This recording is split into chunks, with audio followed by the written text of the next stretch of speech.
Pour le petit geste vert cette semaine, je suis avec les jeunes de l'école secondaire Notre-Dame de la Trinité et de la polyvalente de Saint-Georges-de-Beauce pour la marche humanitaire et environnementale pour l'eau qui s'inscrit dans le programme Citoyens du monde.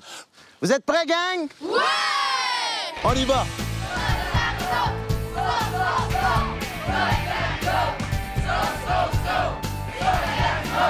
Qu'est-ce que ça te fait de voir qu'il y a peut-être des jeunes, quelque part dans des pays sous-développés, qui ont à faire ça tous les jours? Aujourd'hui, moi, je suis heureuse de faire ça pour sensibiliser les gens, puis moi-même en même temps. Nous, c'est comme si on profitait de la grande richesse qu'on a de l'eau, mais dans le fond, on pense pas à ça, qu'il y a des personnes à l'autre bout du monde, il faut qu'ils marchent pour aller en chercher de l'eau.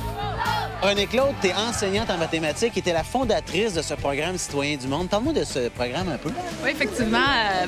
Citoyens du monde, c'est une idée qu'on a eue à l'école secondaire Notre-Dame de la Trinité qui répondant à un besoin de la population d'avoir quelque chose de particulier un petit peu, une ouverture sur le monde très grande. On rend beaucoup les choses concrètes et ça dans toutes les matières du programme. Je te dirais qu'on est une gang de profs solidaires, donc on avance dans la même direction et les jeunes aussi. C'est ce que ça crée entre eux, un grand lien d'appartenance. Alors, Alexandre, c'est lourd? Ouais, quand même. Quand même un peu lourd. Imagine-toi les jeunes qui font ça. Qu'est-ce que ça t'amène, toi, le programme Citoyens du monde? Ben c'est plusieurs. Moi, ce que j'aime beaucoup, c'est les activités qu'ils font par rapport à tout ça. Ça nous sensibilise à toutes les causes qu'il peut y avoir dans le monde qui sont plus tannantes, puis que souvent, le monde ici, ils savent pas ou ben ça les touche pas.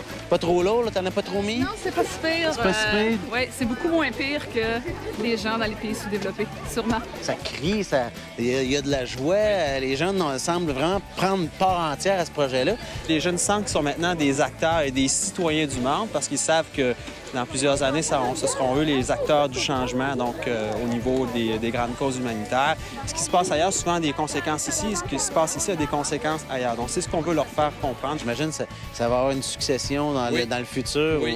Parce que d'autres choses qui sont développées avec les jeunes, c'est entre autres les capacités de leadership. Vraiment, c'est axé sur le développement de la personne, autant sur soi-même que sur les gens autour d'eux. Donc, connaissance des soi et connaissance des autres.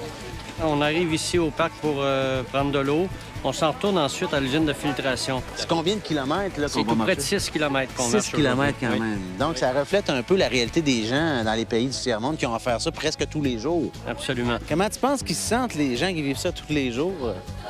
En tout cas, ils doivent trouver ça dur. Ouais, hein?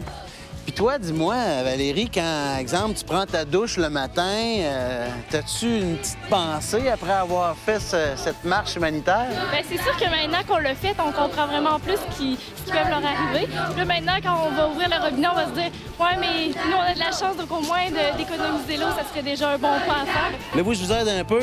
Tiens, passe-moi-en une. Passez. Merci. Si, citoyens du monde! Si,